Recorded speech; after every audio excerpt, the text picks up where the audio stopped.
32% आबादी को आप पार्लियामेंट से बाहर रखकर कौन सा कानून चलाना चाहते हो, कौन सा लोकतंत्र चलाना चाहते हो, आप बताइए। आज भी पिछड़े समाज की महिला ऐसा नहीं कर रहे हैं कि हमारे पुरुष हमें नहीं पढ़ने दे रहे हैं, नहीं। आज जो इनकम है, जो सोशल इकोनॉमिक और पॉलिटिकल कंडीशन है, आज भी पिछड़े समाज की इतना बुरा है कि पिछड़े समाज की महिलाएं पढ़ नहीं पा रही हैं। बिल गया सुधार के लिए, लेकिन सुधार के लिए भी सवर्ण महिलाओं को दिया गया और वो कोई भी अमेंडमेंट नहीं किए, कोई भी सुधार नहीं किए और वापस दे दिए। बोले कि ऐसे ही अभी फिलहाल लागू कर दो, समय की अगर मांग होगी, समय की अगर जरूरत होगी तो भविष्य में ओबीसी महिलाओं को कोटा दे दिया जाएगा। ये उसी तरीके से था जैसे देश आजाद हुआ, ओबीसी को अलग से रिजर्वेशन नहीं दिया गया, उसके लिए 1990 का इंतजार किया गया। हमारे जो ग्रामीण क्षेत्र के भाई बंधु हैं, उनको नहीं पता है कि संविधान क्या है, उनको नहीं पता है लोकतंत्र क्या पता है, तो वो अपने हक अधिकारों की लड़ाई कैसे लड़ेंगी। आज अगर हमारी महिलाओं को ये पता होता कि 33% आरक्षण लागू हुआ है लेकिन ओबीसी महिलाओं को आरक्षण नहीं मिल रहा है, अगर उनको पता होता तो वो मैदान में उतर करके अपने हक अधिकारों की लड़ाई लड़ती। आज के समय में कोई मंत्री बोल देते हैं हम तो 5 ट्रिलियन की इकोनॉमी बनने जा रहे हैं, कोई कहेगा हम 10 ट्रिलियन की बन जाएंगे, कोई कहेगा हम 30 ट्रिलियन की बना देंगे, कोई कहेगा हम 40 की। मतलब इतने ट्रिलियन कि ये कितने भी ट्रिलियन बोल दे सबको एक बराबर ही लगेगा। इनका आज का कोई प्रोजेक्ट नहीं होता। तो यह वो प्लानिंग होनी चाहिए थी कि हमें किस तरीके से अपने लोगों को, संविधान और लोकतंत्र को और अपने देश को कैसे बचाया जाए। जैसे हम देख रहे हैं कि एक राममय माहौल बनाने की जो कोशिश की जा रही है, उसमें आप बोल दोगे कि मंदिर क्यों बन रहा है या ऐसा क्यों हो रहा है, धर्म को राजनीति में क्यों मिलाया जा रहा है, तो आपको कह देंगे कि अरे ये तो राम विरोधी है, ये तो धर्म विरोधी है, ये तो आस्था विरोधी है। वैसा ही एक समय था जब महिला आरक्षण बिल में पूछा गया कि ओबीसी महिलाओं के लिए भाई अलग से कोटा क्यों नहीं, ओबीसी महिलाएं संसद में कैसे पहुंचेंगी, तो उनके ऊपर सीधे लगा दिया गया ये तो महिला आरक्षण बिल के ही विरोधी है।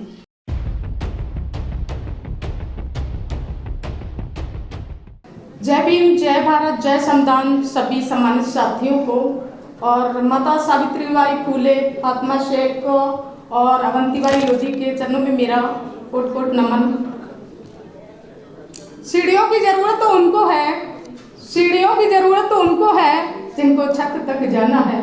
मेरी तो मंजिल ही आसमां है, मुझे तो रास्ते भी खुद बनाने हैं, मुझे तो रास्ते भी खुद बनाने हैं। साथियों, आज महिला आरक्षण पर हमारी बहनों ने बात की है, आरक्षण पर बात हो रही है और भाषण भी बहुत बड़े बड़े हो रहे हैं, मैं देख रही हूँ, लेकिन काम जहां करने की जरूरत है, क्या हमारे भाई लोग वहां काम करते हैं। आज महिलाओं का कार्यक्रम था, महिलाएं कितनी आई हैं, कितनी महिलाओं को हमारे भाई लोग लेकर के आए हैं साथ में। जब तक हमारी महिलाओं की भागीदारी आप लोग नहीं देंगे तो हम सरकार से कैसे उम्मीद कर सकते हैं कि सरकार हमें किसी भी विभाग में, चाहे वो राजनीति हो, चाहे सरकारी नौकरियों में हो, कहीं पर भी किसी भी विभाग में वो हमें हमारी भागीदारी दे पाएंगी। महिलाओं को तो पहले अपने घर में ही लड़ना होता है, अपने परिवार से ही हक अधिकारों के लिए लड़ना होता है। जब हमारे पुरुष प्रधान देश के लोग हमारी अपनी महिलाओं को साथ लेकर के चलने में उनको शर्म आती है और बात करते हैं महिला आरक्षण की, तो कैसे आप महिला आरक्षण को लागू करवा पाएंगे। क्योंकि जब तक महिलाएं अपने हक अधिकारों को नहीं जानेंगी, नहीं पहचानेंगी, वो कार्यक्रमों में नहीं आएंगी, तब तक वो अपने हक अधिकारों के लिए मैदान में कैसे उतरेंगी। बात यह नहीं है कि सरकार क्या कर रही, बात यह है कि आप लोग क्या कर रहे हैं।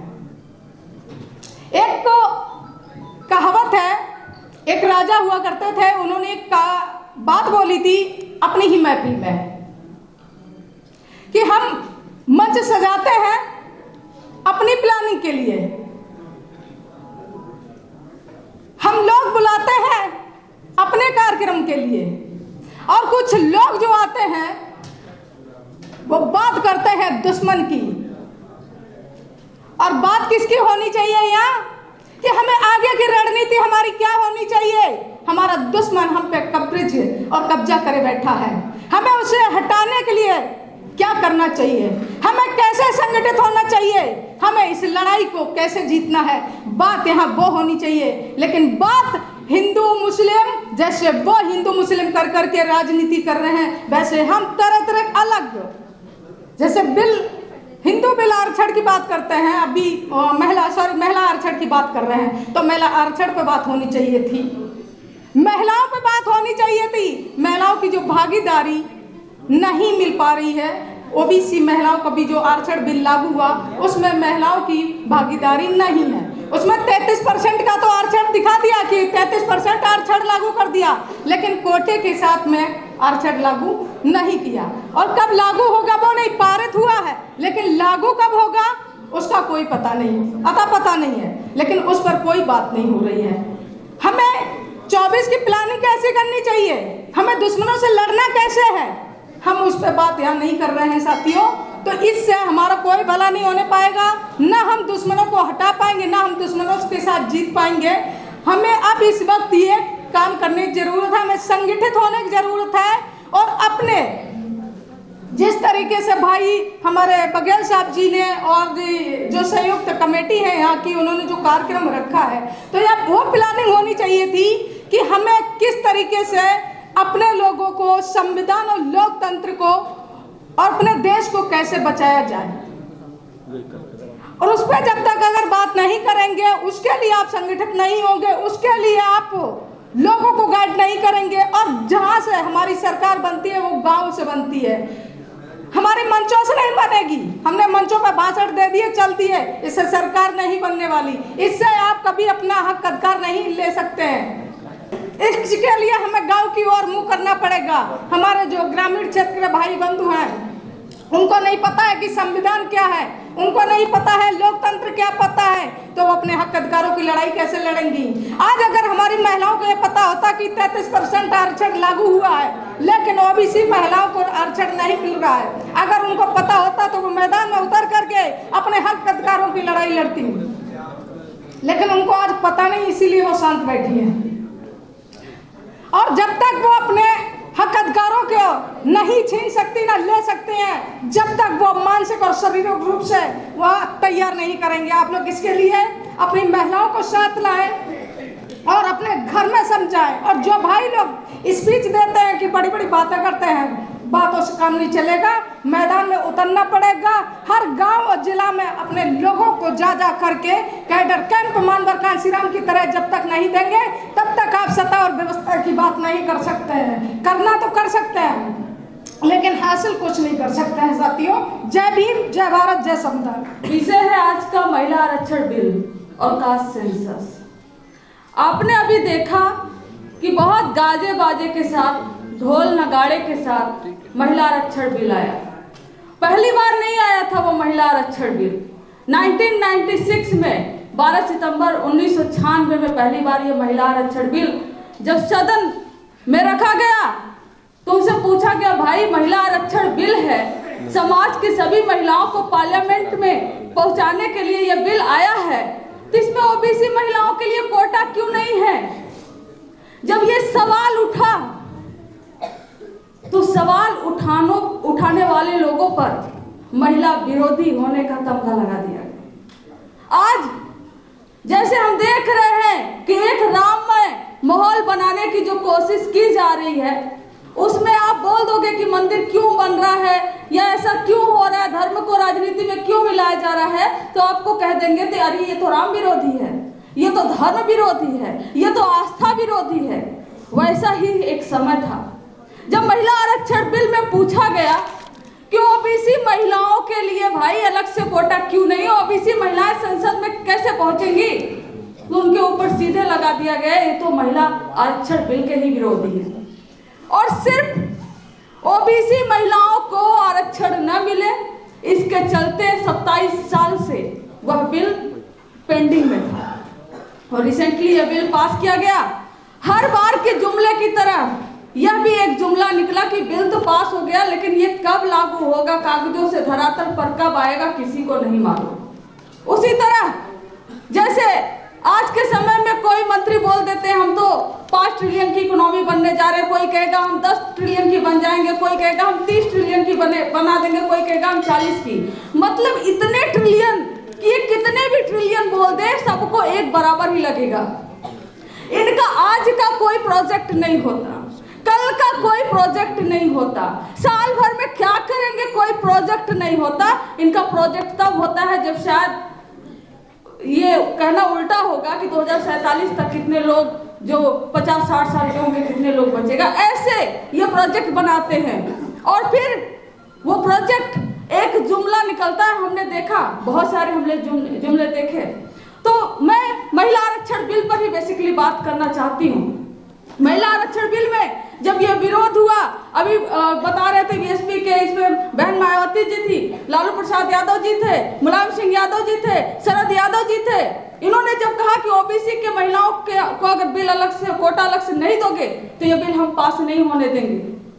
बिल गया सुधार के लिए, लेकिन सुधार के लिए भी सवर्ण महिलाओं को दिया गया और वो कोई भी अमेंडमेंट नहीं किए, कोई भी सुधार नहीं किए और वापस दे दिए। बोले कि ऐसे ही अभी फिलहाल लागू कर दो, समय की अगर मांग होगी, समय की अगर जरूरत होगी तो भविष्य में ओबीसी महिलाओं को कोटा दे दिया जाएगा। ये उसी तरीके से था जैसे देश आजाद हुआ, ओबीसी को अलग से रिजर्वेशन नहीं दिया गया, उसके लिए 1990 का इंतजार किया गया। और हमने देखा कि उसी आरक्षण देने की वजह से मंडल के काट में इन्होंने कमंडल का रथ निकाला और कमंडल के आड़ तक आते आते आज ये राम मंदिर तक पहुंच गए हैं। और ये सब सिर्फ इसलिए है क्योंकि ये ओबीसी के आरक्षण के विरोधी हैं। अगर नहीं होते तो क्या फर्क पड़ता था, ओबीसी आरक्षण ला ही रहे थे, महिला आरक्षण बिल ओबीसी को भी दे देते, ओबीसी महिलाओं को भी दे देते। 3743 जातियां हैं और बिहार के कास्ट सेंसस डेटा के अनुसार हम देखें तो 63-64% ओबीसी आबादी है, उसकी आधा हम देखें तो 32%। मतलब 32% आबादी को आप पार्लियामेंट से बाहर रखकर कौन सा कानून चलाना चाहते हो, कौन सा लोकतंत्र चलाना चाहते हो, आप बताइए। आज भी पिछड़े समाज की महिला ऐसा नहीं कह रहे हैं कि हमारे पुरुष हमें नहीं पढ़ने दे रहे हैं, नहीं। आज जो इनकम है, जो सोशल इकोनॉमिक और पॉलिटिकल कंडीशन है, आज भी पिछड़े समाज की इतना बुरा है कि पिछड़े समाज की महिलाएं पढ़ नहीं पा रही हैं। और एक विधानसभा या लोकसभा में जब चुनाव होगा, एक पिछड़े समाज की महिला जिसके पास ना कोई इनकम का सोर्स है, ना वो एजुकेटेड है, ना उसके पास किसी भी तरह का सुविधा है, वो जब एक वैसे महिला के सामने खड़ी होगी जिसके पास फुल फंड है, मीडिया में बोलती है, पैसे हैं, नेटवर्क है, पॉलिटिकल पार्टियों का सपोर्ट है, तो कौन जीतेगा उसमें। और जब पहले से हमें मालूम होगा कि हमारी वो पिछड़े समाज की महिला हार जाएगी तो ये कैसी प्रतियोगिता हुई। ये तो आपको मालूम है कि हम हारेंगे और आप कहते हो कि दो ना अपनी महिलाओं को टिकट, ओबीसी महिलाओं को, पिछड़ी महिलाओं को। इसका मतलब है आप सीधे कह रहे हो कि हम नहीं देंगे, तुम अपनी महिलाओं को दे लो। मतलब आप टिकट, आप जो बिल लेकर आए हैं संसद को पूरी तरीके से समावेशीकरण करने के लिए लेकर आए हैं, आपका यही मकसद है। आप चाहते हो जो बचे कुचे ओबीसी के लोग हैं उनको भी वहां से हटाकर अपने ही समाज की सवर्ण महिलाओं को उसमें लाकर रख दे। तो ये एक तरीके का छलावा है जो किया गया है। समय बहुत कम है, हालांकि मैं बहुत कुछ बोलना चाह रही थी, लेकिन मैं थोड़ा सा 2 मिनट और लूंगी इस पर। अब आता है कास्ट सेंसस। कास्ट सेंसस पे इनका एक मत नहीं, कहते कि हम कराना चाहते हैं, कभी कहते हैं ये तो जात में तोड़ देगा। अरे जब आप कहीं पर यादव सम्मेलन कराते हो भारतीय जनता पार्टी वाले और कहीं पर आप ब्राह्मण सम्मेलन कराते हो तो क्या उससे जातिवाद नहीं फैलता है? लेकिन जातिवाद आपका तभी फैलेगा जब आप कास्ट सेंसस करा दोगे। और उसी कास्ट सेंसस का आज बिहार में नतीजा है कि जो गरीब है, चाहे वो किसी भी जात से हो, उनको बिहार सरकार ने 94,33,312 लोगों को उनके खाते में 2-2 लाख रुपए देने का निर्णय लिया है ताकि असंगठित जो क्षेत्र है उसमें वो अपना व्यवसाय शुरू कर सके।